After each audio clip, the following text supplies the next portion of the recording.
Hello everyone! Today we are going to make some guacamole.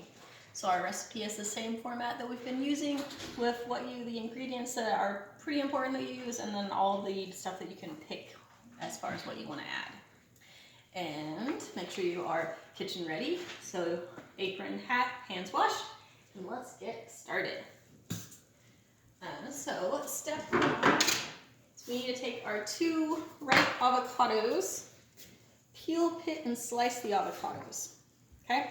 And it's gonna be important that you have an adult help you with this process because pitting an avocado can be tricky.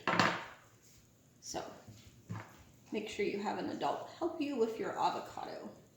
This is how I like to do it. Everyone kind of has their own techniques.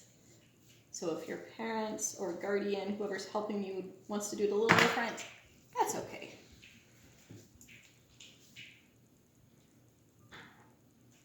Oh no!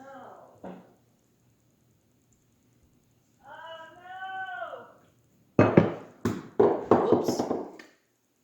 I seem to fling food a lot when making the videos for our master chefs. I just cleaned my counter, so I'm just gonna.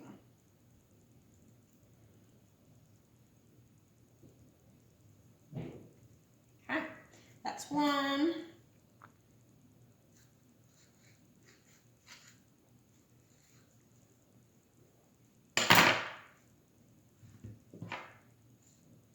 These turned out to be really good. I stuck them out in the greenhouse to try to ripen them up because they were not ready this morning. And it looks like we're gonna get some good avocado out of this. Okay. Now, there's a note here, and some people say that if you put your pit into your finished guacamole, that it'll help keep it fresh.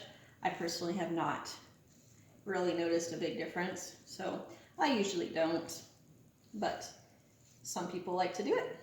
If you like to do that, and I don't know, some people think it looks festive, you do what you want to do. If you want to put that in there, go for it. All right, there we go. 2 ripe avocados. Throw this stuff away. I'm gonna wash my hands. All right. Step 2 is add the seasonings you desire and mash it all together with a large fork. I like to use a large fork. If you don't want to use a large fork, if you want to use a different mashing device, feel free. Or if you want to use a blender thing, a hand blender thingy, you know what? Just mash it, however you want. Okay. Seasoning okay, so the 2 tablespoons of the lime juice. Grab our lime juice.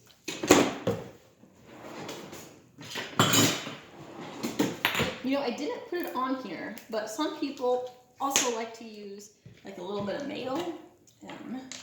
I don't, but if you want to use some mayo, that would be one option. I'm just gonna measure out 1 tablespoon.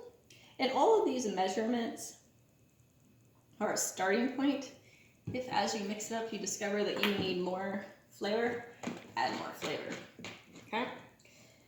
Then we need a teaspoon of garlic powder. We're gonna put some salt in there too. I like adobo. I'm gonna put some adobo. It's one of our optional list items. Also gonna put some sriracha. I think it adds a nice flavor. Okay. So let's see. Teaspoon of garlic powder. Teaspoon. Teaspoon of garlic powder. Okay. Teaspoon of salt. A skimpy teaspoon of salt.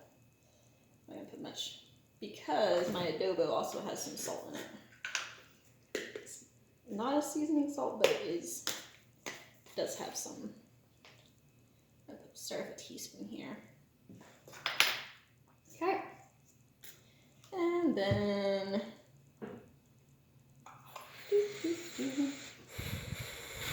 start with. Okay.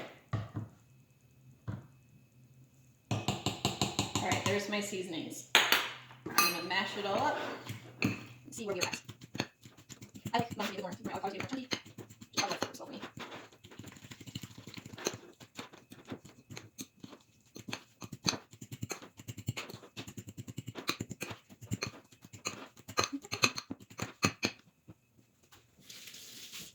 Okay, step 3 says add your chunky ingredients and to stir it together. So there's a bunch of different chunky ingredients that you can pick from. There's fresh cilantro, there's tomatoes, cucumbers, onion, jalapeno, green chilies, corn, bell peppers.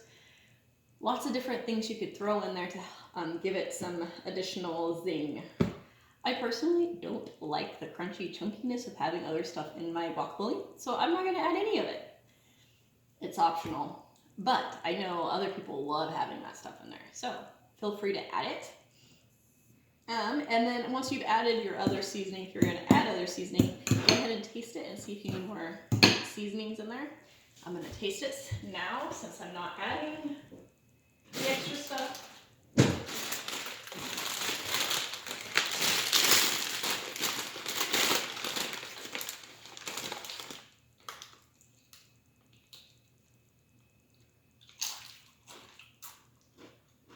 And I think that's good. So enjoy your guacamole and happy Cinco de Mayo.